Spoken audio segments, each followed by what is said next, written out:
on with the president about Amazon's announcement. This is a hostile and political act. Amazon just took a big risk by standing up to President Trump's new tariffs. And now the White House is furious. What happens next could completely change how we shop online. A leaked report from Punchbowl News revealed that Amazon planned to put the added cost right next to the product price, so people would see the real impact of the Trump tariffs. But the White House didn't like that at all. President Trump himself called Jeff Bezos, and his press secretary, Caroline Leavitt, called Amazon's move a political attack. Under pressure, Amazon quickly canceled the plan, but it was already too late. The conflict had begun, and this fight wasn't just about prices anymore. It became a question of power. Who controls the message, and who gets to tell shoppers the truth? Back at Amazon's headquarters in Seattle, something strange began to happen. Meetings were being canceled. Teams stopped working on future projects. By the end of spring, there were no major planning meetings scheduled. It looked like Amazon was quietly shutting down its US strategy team. Behind closed doors, the company had already launched something big with the goal of moving Amazon's main operations out of the United States. The reason wasn't just the high tariffs. Company leaders believed the rules were putting Amazon's future at risk. If things didn't change, they could lose over $13 billion in profits within just 3 years. But money wasn't the only concern. Amazon also worried about its global image. Being trapped in a political fight with the US government could hurt its reputation in other countries. By leaving the US, Amazon could protect its brand and stay strong in the global market. But this isn't just about Amazon anymore. It's about the future of online shopping, and whether other companies might follow Amazon's lead and start leaving the US to survive. Before we go deeper into this story, don't forget to like, subscribe, and turn on the bell. Because what's happening here affects every shopper in America, and this is only the beginning. After Trump introduced a series of high tariffs that disrupted the supply and revenue of retailers in the US, Amazon planned to introduce a feature that would show customers how tariffs affected product prices. The way that it would work is similar to how product labels work, which shows the component a product is made of.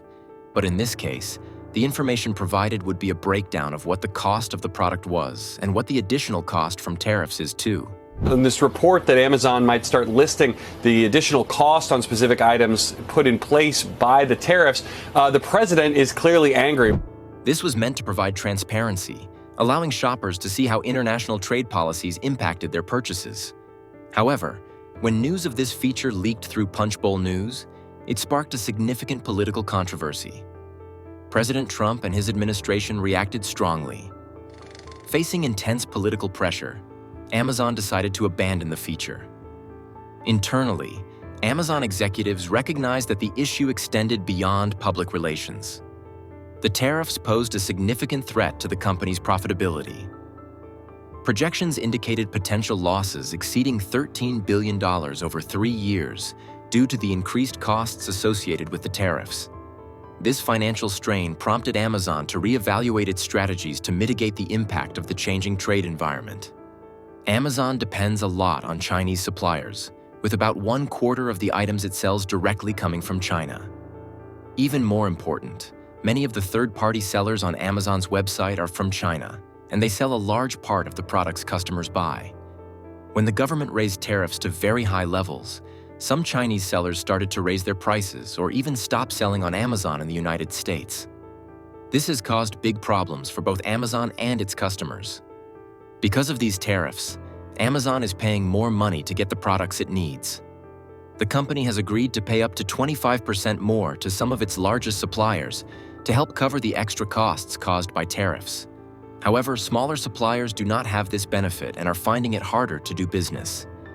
Amazon has also started to cancel orders with some Asian suppliers and is trying to find new suppliers in other countries like Vietnam and Mexico. Unfortunately, these countries do not have enough factories or technology to replace China completely. This means products are sometimes out of stock or take longer to arrive, which is frustrating for customers who expect fast delivery. Even though Amazon is showing confidence and says it expects to grow this year, the truth is that the tariffs are causing many hidden problems. Delivery services, which are an important part of Amazon's success, are also feeling the pressure from these extra costs. Customers may begin to notice that prices are going up and that some items are not always available. This could hurt Amazon's reputation as the place where people can find anything at a good price. Inside Amazon, executives are working hard to handle these challenges. They are trying to influence the government to get some relief from the tariffs or special exceptions. The company is also thinking about making more products in the United States, but this will take a lot of time and money. Experts warn that Amazon's heavy dependence on products from China has now become a big problem that could slow down the company's growth. This new reality shows how fragile Amazon's global supply chain is when trade policies change suddenly. More than just financial losses, these tariffs are changing how customers see Amazon.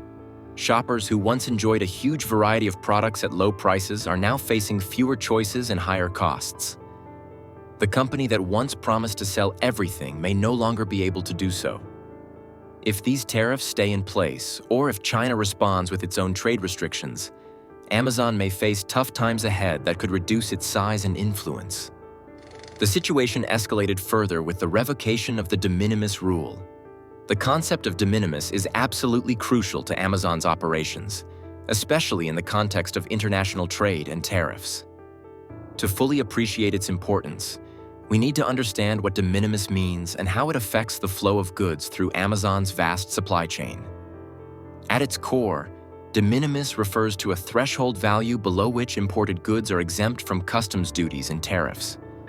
In the United States, this threshold has traditionally been set at $800, meaning that shipments valued at $800 or less can enter the country without being subject to import taxes or complex customs procedures.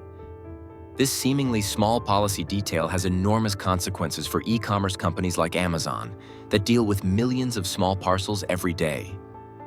Amazon's business model relies heavily on the ability to quickly and cost-effectively bring products from overseas sellers directly to consumers. Many of these products are low-cost items such as electronics accessories, clothing, toys, or household goods. Because these items often have a value under the $800 de minimis threshold, they can be imported without triggering tariffs or delays.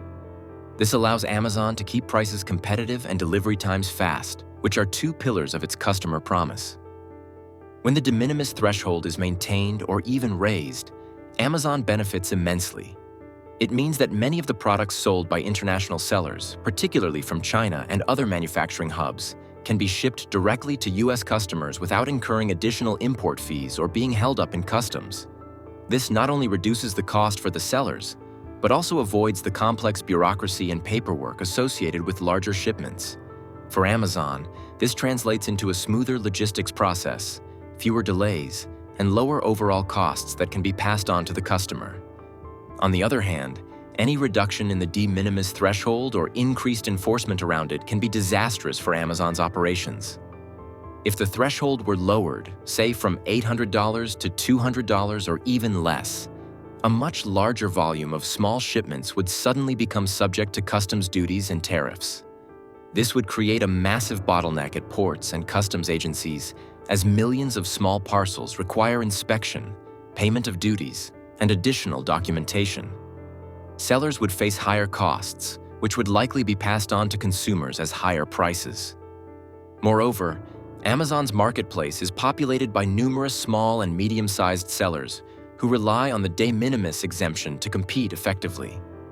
These sellers often operate on thin margins and are unable to absorb high customs fees or the administrative burden of tariffs. A stricter de minimis policy would drive many of them out of business or force them to shift their focus to domestic sales, reducing the diversity of products available to consumers on Amazon's platform.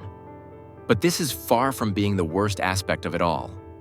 The concerning part is that the idea that Amazon might move its headquarters or some of its operations outside the United States is becoming more real. This is because the US government is putting more rules and pressure on big companies like Amazon. As these rules grow, it is getting harder for Amazon to work smoothly in the US. Amazon is very important to the US economy. It gives jobs to over 1 million people in the country and brings in a lot of money through taxes and business. Amazon also helps many small businesses by offering a big delivery network and its cloud service, AWS, supports many websites and apps. But because Amazon is so big, the government watches it closely. Because of these problems, Amazon might think about moving some of its work, or even its main office, to countries that are easier to do business in. Many companies feel that the US is becoming a difficult place to work because the rules keep changing, and following them costs a lot of money. For a company like Amazon that needs to be fast and flexible, less red tape could help it stay ahead. So where could Amazon go? Canada could be one of the options. It is close to the US, has skilled workers, good tax deals, and steady rules. Canada also wants tech companies to come there and offers help to attract them. Other places like Singapore and the Netherlands also look attractive. Singapore has a very clear and efficient system for businesses, protects ideas well, and has great shipping options. The Netherlands is in the center of Europe and is known for making it easy to do business. If Amazon moves a big part of its business out of the US, it could hurt the country. Jobs might be lost, tax money could go down, and the US might lose its edge in technology. Amazon has gained a lot from being in the US: skilled workers, good roads, and money to invest. But if the government keeps adding pressure, this partnership could break. This should warn leaders that they need to make rules that help businesses grow and keep things stable if they want to keep big companies like Amazon. In short, Amazon's thinking about moving shows that the US is becoming a harder place for big companies to do business. If the government doesn't make things easier and clearer, more companies might leave. For Bezos, this may no longer be a fight over e-commerce, but a battle for Amazon's survival in a hostile political environment. Amazon is not the only one facing the heat. Big stores like Walmart, Target, and others are having a tough time because of new taxes on goods coming into the US. For example, Target's CEO said the tariff on Mexican goods will probably make fruits like strawberries, avocados, and bananas cost more. To fight these problems, stores like Walmart are looking for new places to buy products. They are checking out countries like Vietnam, India, and Mexico instead of only buying from China. But switching to new suppliers is not easy. It takes time to make new agreements and follow different rules. Money-wise, this is hitting retailers hard. Macy's cut its profit predictions for the year because tariffs cost them more money. They said they will need to raise prices on some items to cover these extra costs. Ross Stores even stopped giving their yearly forecasts because they are unsure how tariffs and rising prices will affect them. The whole economy is making things worse. Prices are going up and people are careful about spending money. The National Retail Federation warned that tariffs could make things cost more for shoppers, which might mean fewer sales. Retailers are testing every tool they have, from renegotiating with suppliers to using advanced logistics tech, just to stay afloat. Walmart is streamlining supply chains. Others are hunting for new markets. But no amount of innovation can fully protect them from unstable trade policies. But the uncertainty about tariffs and trade rules is still a big worry. Retailers are asking the government to think carefully about these taxes because they can hurt both US factories and stores. If Amazon, one of America's most iconic companies, is preparing an exit strategy, what does that mean for the future of retail and the US economy itself? This story is just getting started. Subscribe, because what's unfolding could change how the world shops and where.